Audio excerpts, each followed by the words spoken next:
Hi everyone, welcome back to my channel. My name is Anil और React JS की इस video के अंदर हम बात करने वाले हैं एचओसी की। एचओसी मतलब हाई ऑर्डर कंपोनेंट। ये एक सिंपल एग्जांपल रहेगा। आने वाली वीडियोस के अंदर आपको कॉम्प्लेक्स एग्जांपल भी मिल जाएगा। इस वीडियो में सिंपल एग्जांपल इसलिए रख रहा हूँ ताकि आपको चीज़ समझ में आए एचओसी होता क्या है, किस तरीके से काम करता है और क्यों इसकी ज़रूरत पड़ती है।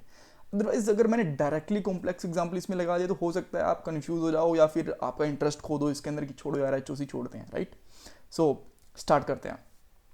सबसे पहले बात करेंगे एचओसी होता क्या है, इसका काम क्या होता है। बाद में दो कंपोनेंट चाहिए, हमें एटलीस्ट दो कंपोनेंट तो चाहिए ही चाहिए। और आपको एग्जांपल मिल जाएगा एचओसी का, राइट। दो कंपोनेंट के साथ में दोनों के दोनों कंपोनेंट मैं सेम फाइल के अंदर ही बनाऊंगा ताकि आपको पता चलता रहे कि पहले वाले कंपोनेंट में क्या कर रहे हैं, दूसरे वाले कंपोनेंट में क्या कर रहे हैं। फाइल स्विच करूंगा तो आप थोड़ी ज़्यादा कंफ्यूज हो गए, राइट। उसके बाद में हम इंटरव्यू क्वेश्चन जो मैंने लास्ट वीडियो में पूछा था उसका आंसर और एक नया इंटरव्यू क्वेश्चन भी पूछूंगा। आप चाहो तो उसको कमेंट बॉक्स के अंदर अटेम्प्ट भी कर सकते हो। और ये मेरा इंस्टाग्राम का अकाउंट है। स्टार्ट करते हैं।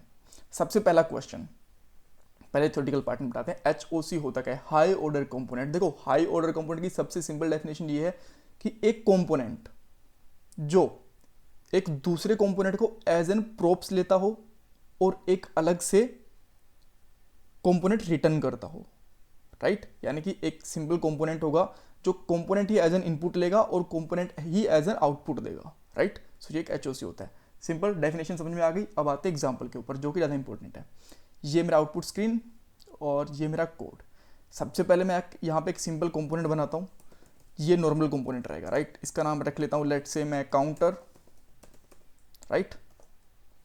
और यहाँ पे क्या करता हूँ, मैं बेसिकली रिटर्न करता हूँ। रिटर्न के अंदर मैं एक डिव ले लेता हूँ, राइट। मैंने यहाँ पे एक डिव लिया। डिव के अंदर मैं एक H4 या फिर H3 टैग ले लेते हैं। और यहाँ पे हमारा आउटपुट दिखेगा हमें और एक बटन, राइट। बटन इस तरीके से, और बटन के ऊपर अपडेट इसका नाम लिख लेता हूँ, जो काउंटर को अपडेट करेगा। अब मैं यहाँ पे स्टेट ले सकता हूँ, राइट, क्योंकि कंपोनेंट ही तो है, स्टेट तो ले सकता हूँ। कॉन्स्ट इसके अंदर मैं यहाँ पे लिखूंगा काउंट, सेट काउंट, और यहाँ पे यूज स्टेट हम लेंगे, राइट। और यूज स्टेट के अंदर हम क्या डालेंगे, इसकी बाय डिफॉल्ट वैल्यू 0। और यहाँ पे आपको काउंट दिख जाएगा बाय डिफॉल्ट 0। यहाँ पे सॉरी काउंट लगा देता हूँ, राइट। राइट, अब तक आपको कुछ भी इसका आउटपुट नहीं दिखेगा, देख सकते हो, बिकॉज हमने इसको इंक्लूड नहीं करा है। जस्ट कंपोनेंट बनाया है, इसको इंक्लूड नहीं करा है। तो हम इसको इंक्लूड किस तरीके से कर सकते हैं, इस तरीके से काउंटर, राइट। और यहाँ पे आपको ये component, okay let me check कि क्या प्रॉब्लम है। काउंटर की स्पेलिंग गलत कर दिया मैंने, हाँ ठीक है। अभी अपडेट नहीं हो रहा होगा बिकॉज हमने इसके ऊपर अपडेट का कोड लगाया नहीं। अपडेट का कोड भी लगा देते हैं, छोटा सा ही है, कोई प्रॉब्लम नहीं है। यहाँ पे लिखता हूँ ऑन क्लिक। ऑन क्लिक के ऊपर हम एक एरो फंक्शन लेंगे। एरो फंक्शन के ऊपर हम करेंगे सेट काउंट। सेट काउंट के अंदर काउंट की करंट वैल्यू प्लस 1, राइट। अब आप देख सकते हो कि तरीके से काउंट हो रहा है, राइट। ये हमारी नॉर्मल एक रिक्वायरमेंट थी, तो ये कह सकते हैं कि ठीक है सब सही चल रहा है, कोई प्रॉब्लम नहीं है। अगर मुझे एक और काउंटर लेना हो तो भी कोई प्रॉब्लम नहीं है। यहाँ पे एक और मैंने काउंटर लगा दिया, राइट। अब देखो ये अलग से चल रहा है, ये अलग से चल रहा है, कोई प्रॉब्लम नहीं है, दोनों ठीक चल रहे हैं। लेट्स से कि हमें बहुत सारे काउंटर्स चाहिए, राइट। और हर एक काउंटर का जो कलर है ना वो अलग अलग हो, कलर अलग अलग हो, कुछ के अंदर थोड़ा बहुत टेक्स्ट भी एडेड हो, कुछ एक्स्ट्रा चीज़ें एडेड हो। तो उसके लिए हमें क्या करना पड़ेगा, उसके लिए हमें इस के अंदर कंडीशंस लगानी पड़ेंगी कि अगर हमने यहाँ से प्रोप्स भेज दिया, रेड ग्रीन कलर भेजा तो यहाँ पे ग्रीन का इसका बैकग्राउंड दिखे, रेड बैकग्राउंड दिखे, इस तरीके से कंडीशंस लगानी पड़ेगी, राइट। बट कंडीशंस हम कितनी लगा सकते हैं, एक लगा सकते हैं, दो लगा सकते हैं, बट हमें खुद नहीं पता कि हमारे पास कितनी कंडीशंस आने वाली हैं, राइट। उसके केस के अंदर क्या करेंगे, हम एक और कंपोनेंट बना लेंगे, राइट, जो कि जस्ट एक रैपर का काम करेगा, राइट। अब मैं यहाँ पे बनाता हूँ हाई ऑर्डर कंपोनेंट।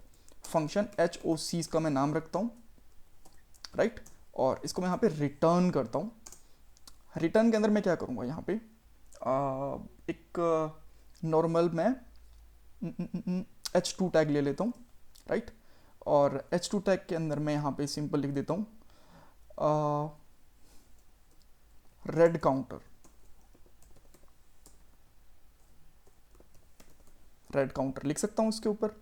ये मुझे दिखाना पड़ेगा। अब मैं क्या चाहता हूँ कि जो काउंटर है ना मेरा इसके अंदर ऐड हो, मैं यहाँ से डायरेक्टली काउंटर हटा देता हूँ और यहाँ पे ऐड करूँगा HOC को, HOC इस तरीके से, राइट।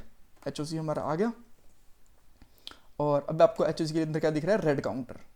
अब मैं चाहता हूँ, जैसे कि मैंने आपको बताया था, ध्यान से सुनो दोबारा, हाई ऑर्डर कंपोनेंट वो होता है जो एक कंपोनेंट को एज एन इनपुट ले और आउटपुट भी एज एन कंपोनेंट ही दे, कुछ इंक्रीज करके या फिर कुछ एक्स्ट्रा चीज़ें लगा के, राइट। तो मैं यहाँ पे क्या कर सकता हूँ, यहाँ पे मैं लगा सकता हूँ CMP, जिसका मतलब है कंपोनेंट, और इसके अंदर मैं यहाँ पे क्या पास करूँगा, काउंटर, जो सिंपल वाला काउंटर था हमारा वो वाला जो यहाँ पे है, ये मैंने पास कर दिया, राइट। और अब मैं यहाँ पे रेड काउंटर की जगह पे मैं इसको रिप्लेस कर सकता हूँ ऐसे, और यहाँ पे मैं लिख सकता हूँ, इसके अंदर एक पैरामीटर रहेगा ना, प्रोप्स, राइट।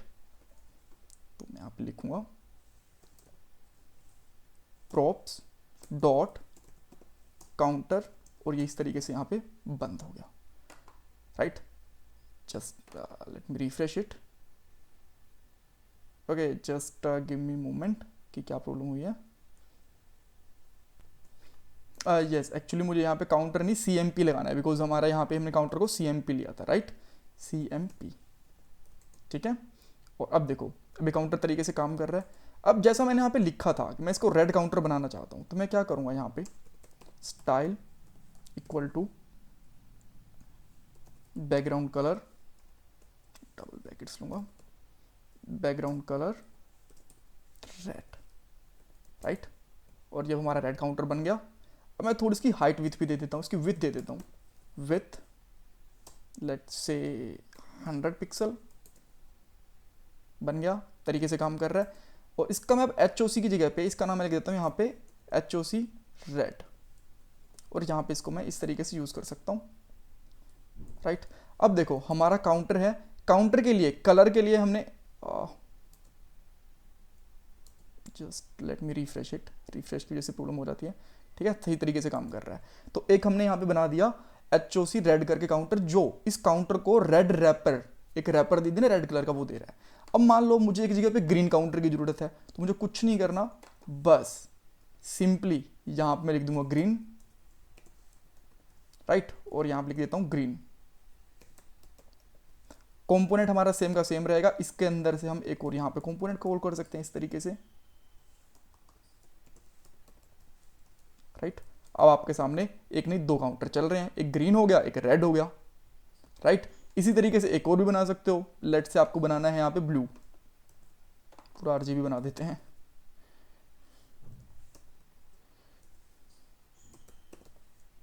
राइट। यहाँ पे कलर भी इसका ब्लू हो गया, और यहाँ से हमने इसको यूज भी एज एन HOC ब्लू कर लिया, राइट। सो हमारे पास 3 काउंटर हो गए और तीनों तरीके से अलग अलग तरीके से काम कर रहे हैं। सो देखो इस तरीके से हमारे काउंटर अलग हो गया। अब इसके अंदर और भी चीज़ें कर सकते हैं, लेट से कि आपको कुछ टेक्स्ट ऐड करना है सिंपल, तो इसके अंदर यहाँ पे आप लिख सकते हो ब्लू, और कुछ जो भी आपको कुछ बड़ा बड़ा टेक्स्ट लिखना हो, कुछ और फंक्शनैलिटी इंप्लीमेंट करनी हो, ब्लू, और यहाँ पे ग्रीन, यहाँ पे मान लो कुछ और बटन फंक्शंस वगैरह बनाने हो, जो मर्जी कर लो यहाँ पे, और यहाँ पे रेड, राइट। तो इस तरीके से हम यहाँ पे टेक्स्ट वगैरह भी लिख सकते हैं, राइट, और ये भी सही तरीके से काम कर रहे हैं। सो इस तरीके से हम हाई ऑर्डर कंपोनेंट बना सकते हैं। आपको समझ में आ गया कि, थोड़ा सा फटाफट से समझा देता हूँ। एक हमारे पास काउंटर था, उसके ऊपर हमारी फंक्शनैलिटीज़ ऐसी थी कि हमें स्टाइल बार बार चेंज करना पड़ रहा था, तो हम क्या करते थे, हमने एक रैपर बना दिया उसके ऊपर, और जो भी स्टाइल देनी थी, रेड देनी थी, ग्रीन देनी थी, वो देनी थी, उसके अंदर हमने यूज़ कर लिया।